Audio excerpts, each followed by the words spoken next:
यहाँ वहां से भी जास्ती खुशी है। कहां से है? वहां माने स्वर्ग से जास्ती खुशी कहाँ है? संगम युग में जास्ती खुशी है। लेकिन अभी महसूस करते हैं? अभी संगम में महसूस करते हैं जास्ती खुशी है।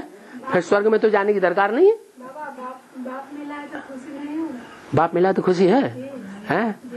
घर का बंधन तो महसूस नहीं होता है। होता है तो दुखी आती है ना। इस दुख कम, लेकिन दुख होता है ना, थोड़ा भी होता है। लेकिन स्वर्ग में थोड़ा सा दुख होगा।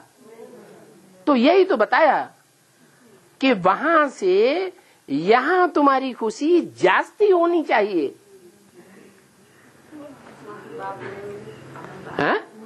सुख मिलेगा बाप नहीं मिलेगा।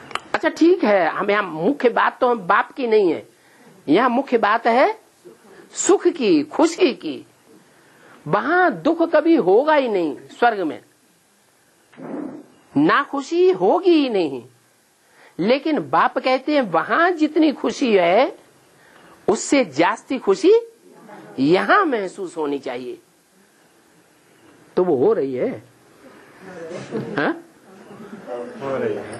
झूठी बात बोलते हैं? नहीं हो रहा है बाबा, ऐसा नहीं हो रहा। हाँ, अभी कुछ कह रहे थे, अभी कुछ कहने लगी माता। है? माया की दुनिया में तो नहीं है। नहीं, ये इशारा दिया कि बाप जब तुम्हारे सामने संपूर्ण प्रत्यक्ष हो जाएगा। क्या? अभी तो कभी निश्चय होता है बाप के ऊपर और कभी अनिश्चय पैदा हो जाता है। कभी समझते हैं हमें बाप मिला और कभी ब्रह्मा कुमारियों के कहने से या दुनियादारी के लोगों के कहने से अनिश्चय पैदा हो जाता है। माया अनिश्चय पैदा करा देती। तो कभी मिला कभी नहीं मिला, सदैव तो मिला नहीं मिला। तो ऐसी स्टेज भी आवेगी संगम युग में कि तुम्हें महसूस होगा कि हमें सदैव बाप मिला हुआ है। बाप से तुम कभी भी जुदा अनुभव करेंगे ही नहीं। ऐसी स्टेज हो जाएगी। जब ऐसी तुम्हारी स्टेज हो जाएगी कि बाप सदैव तुम्हारे संग रहेगा, सदैव याद रहेगा, तब तुम्हारी ये स्थिति हो जाएगी संगम युग में कि तुम सदैव खुशी रहेंगे। जो स्वर्ग में सुख तुम अनुभव नहीं करेंगे उससे जास्ती सुख संगम में अनुभव करेंगे। तो संगम युग ऊंचा या सतयुग स्वर्ग ज्यादा ऊंचा? संगम युग ज्यादा ऊंचा। इसलिए संगम युग के नारायण की पूजा होती है, कथा होती है सत्यनारायण की। सतयुग के जो भी नारायण हैं उनको सत्यनारायण नहीं कहा जाता है। कहा जाता है वो सत्यनारायण नहीं है। संगम युग की महिमा सबसे जास्ती है।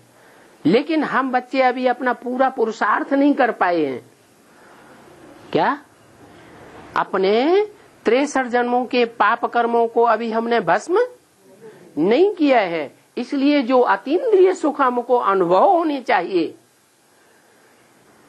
वो अभी अनुभव नहीं हो रहा है। एक बार अतीन्द्रिय सुख की अनुभूति अगर शुरू हो गई तो मुख में जो अच्छे अच्छे लड्डू पेड़ा खाने बनाने की चाव लगी रहती है, वो चाव उड़ जाएगी।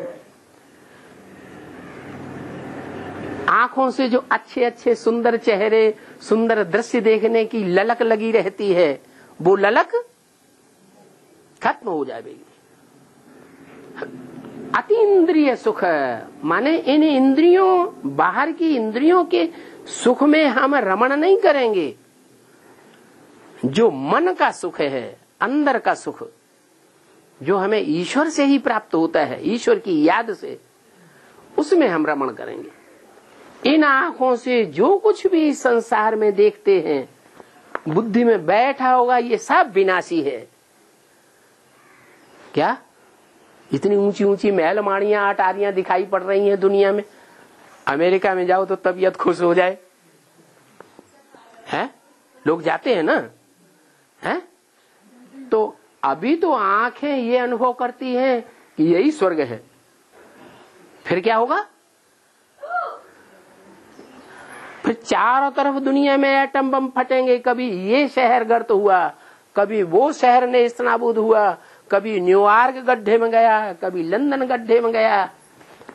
ऐसी स्थिति जब हो जाएगी संसार में, तब तुमको सच्चा वैराग आवेगा, समझ में बुद्धि में बात बैठ जाएगी कि इन आंखों से जो कुछ हम देखते हैं वो सब विनाशी है, ये सुख देने वाला नहीं है। लेकिन अंदर की तीसरी आंख से जो हम नई दुनिया देखते हैं वो देखने में हमको मजा आने लगेगा। जैसे अभी स्थूल आंखों से टीवी देखते हैं, सीरियल देखते हैं, सिनेमा देखते हैं, फिल्म देखते हैं ना, तो बड़ा मजा आता है ना, है? अभी इन बाहरी आंखों से मजा आता है, क्योंकि अभी बहिर्मुखी वृत्ति को हमने अंतर्मुखी वृत्ति नहीं बना पाया है। जब हम अंतर्मुखी वृत्ति बना लेंगे प्रैक्टिस करते करते, तो इन बाहर की दुनिया में हमारा कहीं भी मन नहीं लगेगा। इसलिए बाप कहते हैं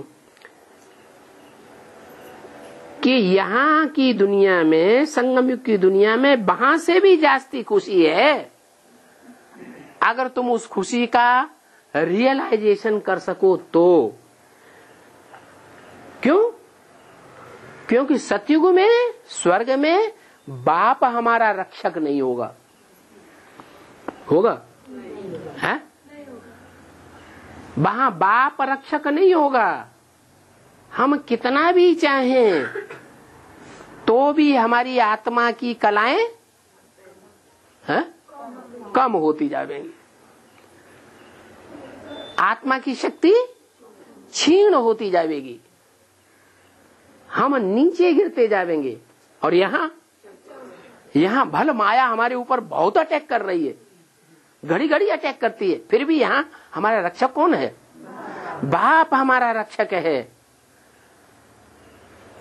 हमें पक्का है, सर्टेन है कि हम ऊंचे उठने वाले हैं। क्या? कुछ भी हो जाए, लेकिन हम नीचे गिर करके नष्ट होने वाले नहीं है। विजय हमारा जन्म सिद्ध अधिकार है, क्योंकि बाप हमारा रक्षक है।